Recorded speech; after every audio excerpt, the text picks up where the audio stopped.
Welcome back on my YouTube channel उड़ान 2.2। आज हम बात करेंगे इतिहास के बारे में। इतिहास में हम मॉडर्न हिस्ट्री के बारे में बात करेंगे। मॉडर्न हिस्ट्री में भारत में यूरोपियों का आगमन, मतलब भारत में यूरोपीय कैसे आए, किस इनका क्रम बताएंगे। तो भारत में सबसे पहला यूरोपीय कौन थे? पुर्तगाल थे। वे 1448 में आए। और डच थे, वे 1605 में आए। और अंग्रेज 1608 में। और फ्रांसीसी 1668 में आए थे। ठीक है, इनमें सबसे पहले कौन आए थे? पुर्तगाल। पुर्तगाल से कौन आया था? वास्को डी गामा भारत आया था। अगर क्वेश्चन आ जाए कि भारत के समुद्र, मतलब भारत की खोज किसने की थी, तो वास्को डी गामा लगाना है। वैसे भारत की खोज वास्को डी गामा ने नहीं की थी, इसके बारे में तो किसी को भी नहीं पता है कि भारत की खोज किसने की थी, पर भारत के समुद्री मार्ग की खोज वास्को डी गामा ने ही की थी। अब उनके आने कारण क्या थे? आने कारण क्या थे? उनमें क्या हुआ था कि जो कस्तूतुनिया था उस पर तुर्की का अधिकार होगा, तो उस्मानिया सल्तनत का तुर्की पर अधिकार हो गया था। और एशियाई माइनर से होते हुए मतलब व्यापार होता था पहले, तो उस पर किसका अधिकार हो गया? तुर्की का शासन हो गया था। तो वहाँ के राजा ने टैक्स बढ़ाया था। टैक्स ऐसा था, मतलब जो पहले 10% लिया था वो 20% हो गया था। मतलब कोई 10 रुपये की चीज़ थी वो 15 रुपये की हमें मिल रही थी उस समय। ठीक है, तो ऐसे ऐसे चलता रहा, कुछ दिन चलता रहा। पर फिर वहाँ जो पुर्तगाल के राजा थे उन्होंने आदेश दिया कि जाओ और भारत की खोज करो। दूसरी भूमिका क्या रही थी इसमें? यूरोप में पुनर्जागरण। यूरोप में पुनर्जागरण हुआ, उससे साहित्य विकास हुआ, विज्ञान का विकास और संसाधनों का विकास हुआ और परिवहन की प्रगति हुई, जिस कारण समुद्र में लंबी लंबी यात्राएं संभव हो सकी। यानी दुर्दान की एक बोट, यानी कि एक साधारण नाव की सहायता से इतनी लंबी यात्रा करना पॉसिबल नहीं है, संभव नहीं है। और इसे दूसरा कारण क्या था कि यूरोप और एशिया के व्यापार पर वेनिस और जेनेवा के अधिकारों का अधिकार हो गया था। मतलब वे भी टैक्स लेते थे। तुर्की ने टैक्स लिया, उस्मानिया सल्तनत थी उसने टैक्स लिया। फिर वहाँ पर जो वेनिस और जेनेवा का व्यापारी थे वे भी उनसे टैक्स लेते थे। तो ऐसे करके टैक्स का बहुत बड़ा मैटर फैल गया था, जिस कारण पुर्तगाल ने परेशान होकर क्या करा कि जाओ तुम खुद का ही मार्ग खोज करो, हम डायरेक्ट भारत से संपर्क करेंगे। तो वहाँ से दो व्यक्ति निकलते हैं, कोलंबस और वास्को डी गामा। तो दोनों निकलते हैं। तो सबसे सर्वप्रथम कौन निकलता है पुर्तगाल से? कोलंबस। कोलंबस जैसे ही पुर्तगाल से निकलता है वो भारत ना पहुंचकर कहाँ चल जाता है? अमेरिका। मतलब समुद्र में तूफान आ जाता है और वो कहाँ चल जाता है? अमेरिका पहुंच जाता है। अमेरिका में किससे मिलता है? वहाँ के कबीलेवासियों से मिलता है। मतलब कबीलेवासी, उनका मतलब जो कबीलेवासी थे उनका कलर ब्लैक था, पर उनको उसने क्या कहा था? रेड इंडियन कहा था। तो कहे अगर क्वेश्चन आ जाए कि अमेरिकन वासियों को सर्वप्रथम रेड इंडियन किसने कहा था, तो क्वेश्चन बने आंसर में होगा हमारा कोलंबस। कोलंबस ने अमेरिकी के जो कबीलेवासी थे उनको रेड इंडियन के नाम से पुकारा था। ठीक है, उसके बाद ही यहाँ पर घूम फिरने के बाद में कहाँ पर आता है? पुर्तगाल वापस आता है। पुर्तगाल वापस आने के बाद में पूरे पुर्तगाल में कोलंबस की सराहना की गई, मतलब उसको सम्मान दिया गया, प्राइज़ दिया गया कि हाँ तुमने पहली बार में ही भारत की खोज कर ली। और उसको पता होना चाहिए कि भारत की खोज करना इज़ नॉट आसान वर्क, इज़ नॉट आसान काम। भारत की खोज ऐसी थोड़ा हो जाएगा। भारत के समुद्री मार्ग की खोज करना बहुत ही कठिन था, इतना आसान नहीं था। वो तो पुर्तगाल, मतलब जो वास्को डी गामा आया था वो भी तुक्के से आया था, ऐसे नहीं आया था वो भी। ठीक है, तो उसके कुछ दिनों पश्चात, यानी कि 2 3 4 5 6 साल बाद वास्को डी गामा निकलता है अपने बेटे के साथ में भारत की खोज करने के लिए। तो वास्को डी गामा भारत की खोज करने के लिए जैसे निकला, तो ऐसे यहाँ पे आता हुआ यहाँ पर एक हमारा पोर्टलैंड है। मैं मैप बड़ा कर लेता हूँ इसका। जो वास्को डी गामा था पुर्तगाल का निवासी था, ये मैंने आपको बता ही दिया है। तो मैप थोड़ा बड़ा कर लेते हैं, दूसरा मैप ले लेते हैं यहाँ पर। तो दूसरा मैप देखो मैं इसमें दिखाता हूँ, यहाँ पर ये सिर्फ इसी की बात की गई है। तो इस मैप में है, देखना आप, देखो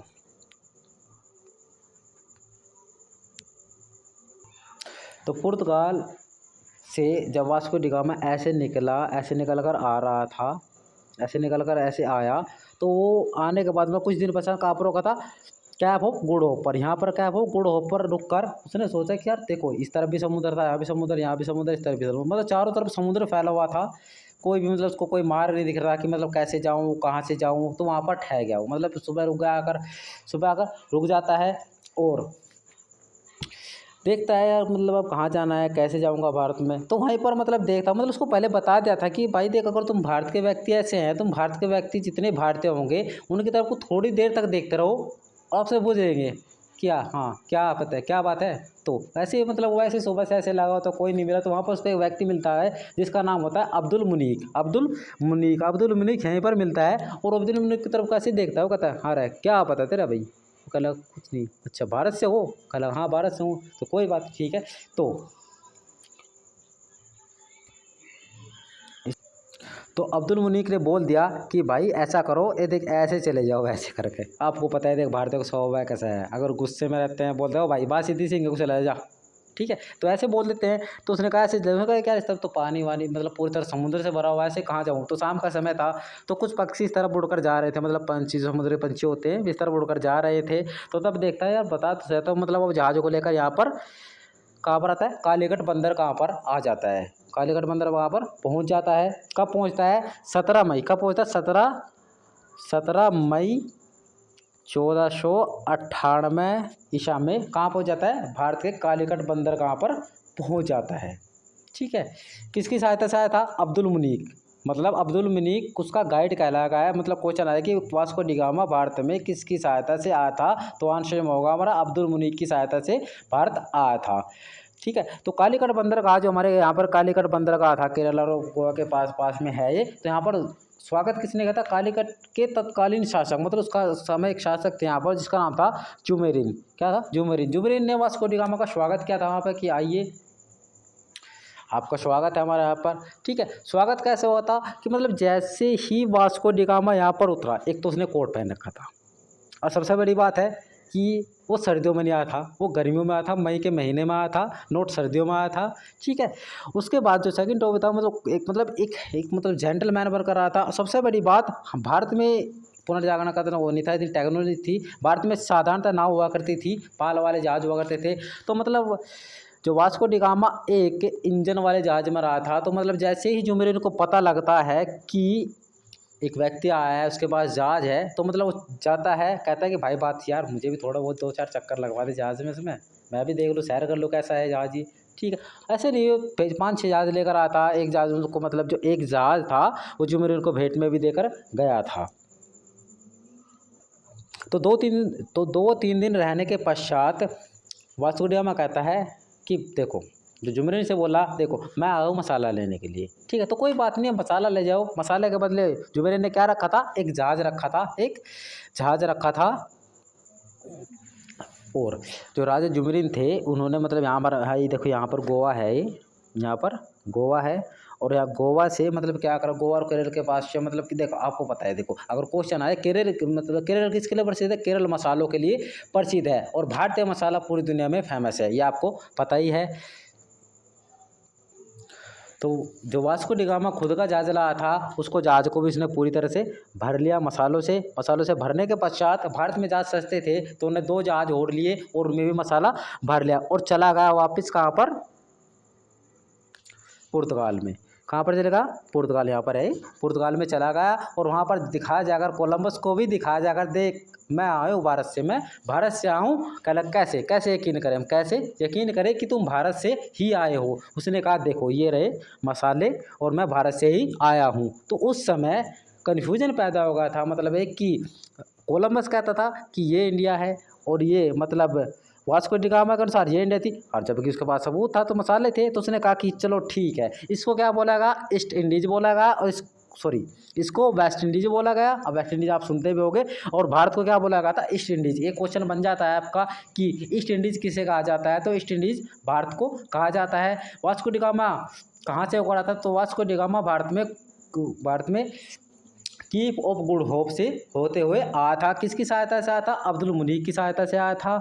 और उसका स्वागत किसने किया था, राजा जुमेरिन ने किया था, जो तत्कालीन वहाँ के राजा थे। और कौन से सन में आया था, 17 मई 1498 ईस्वी में आया था। और इसमें फिर सेकंड क्वेश्चन जो हमारा बनता है, वो बनता है कि सर्वप्रथम कब आया, 1498 में आया, फिर कब आया, 1500 में आया, और फिर 1503 में आकर इसकी मृत्यु हो गई थी, किसी वास्को डी गामा की। और वास्को डी गामा भारत में ही मरा था। तो वास्को डी गामा भारत कितनी बार आया, 3 बार आया। पहली बार आया मसाले लेने के लिए, दूसरी बार आया कंपनी की स्थापना करने के लिए, और तीसरी बार घूमने के लिए आया था ऐसे ही। ठीक है, तीसरी बार घूमने के लिए आया था। ठीक है, तो दूसरी बार भारत में जब वास्को डी गामा आया, कब आया, 1502 में। कब आया, 1502 में। और फिर 1503 में आया और यहीं पर मर गया। अब इसमें एक और क्वेश्चन बनता है कि अगर वास्को डी गामा भारत पहुंचने वाला पहला पुर्तगाली था, तो दूसरा पुर्तगाली कौन था। तो दूसरा पुर्तगाली में आपका आंसर होगा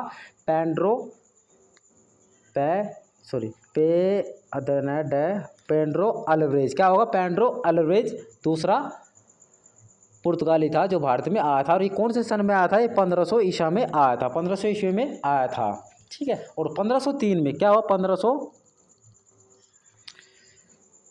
बेटे मोमेंट, ठीक है। तो देखो, वास्को डी गामा सर्वप्रथम 1498 में भारत में आया, 1498 में भारत में आया।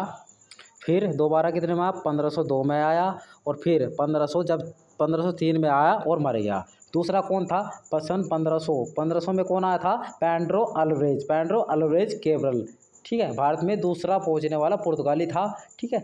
और फिर 1503 में क्या हो? 1503 में भारत में पहली पुर्तगालियों ने अपनी पहली फैक्ट्री खोली थी। कहाँ पर खोली थी? कोची में। कहाँ पर? कोची में। जब कोची में बोलते हैं, चेन्नई बोलते हैं कोल्लम, यानी कोचीन में पहली फैक्ट्री खोली गई थी। तो उसमें कुछ फैक्ट कितने बनते हैं कि भारत में यूरोपीय आगमन के कारण में क्या हुआ? पहला पुनर्जागरण, दूसरा कस्तूतुनिया, जो मतलब कस्तूतुनिया पर किसका अधिकार? तुर्की का अधिकार, मतलब उस्मानिया सल्तनत का अधिकार हुआ। टैक्स बढ़े।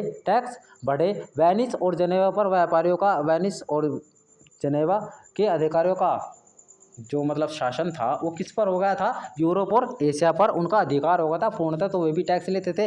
वास्को डी गामा कहाँ का निवासी था? पुर्तगाल का निवासी था। वास्को डी गामा भारत कहाँ से होकर आया था? यानी हुआ था कीप ऑफ गुड होप से होकर आया था। उसकी सहायता किसने की थी? अब्दुल मुनीक ने की थी। स्वागत किसने किया था? राजा जुमेरिन ने किया था। और इसमें एक क्वेश्चन बनता है कि उसको कितने % लाभ हुआ था? तो उसको पूरा का पूरा 60%। मैं दोबारा इसे स्वीप कर देता हूँ, ठीक है।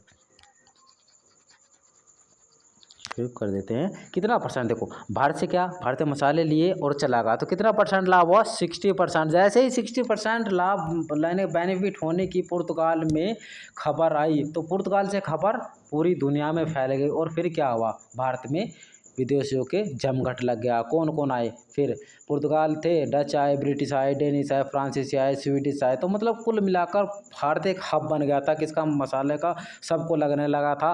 और जबकि पता है आपको, भारत सोने की चिड़िया तो थी ही। पुर्तगालियों ने, अंग्रेजों ने, डच ने, फ्रांसीसियों ने, सबने बर्बाद कर दी। और जो बची कुची है उसे हम खुद बर्बाद कर रहे हैं। So thank you for watching this video. And अगर वीडियो अच्छी लगी हो तो लाइक और शेयर करें। और ऐसी इंटरेस्टिंग जानकारी के लिए, नॉलेज के लिए बने रहिए हमारे चैनल उड़ान 2.2 के साथ में। So have a great time.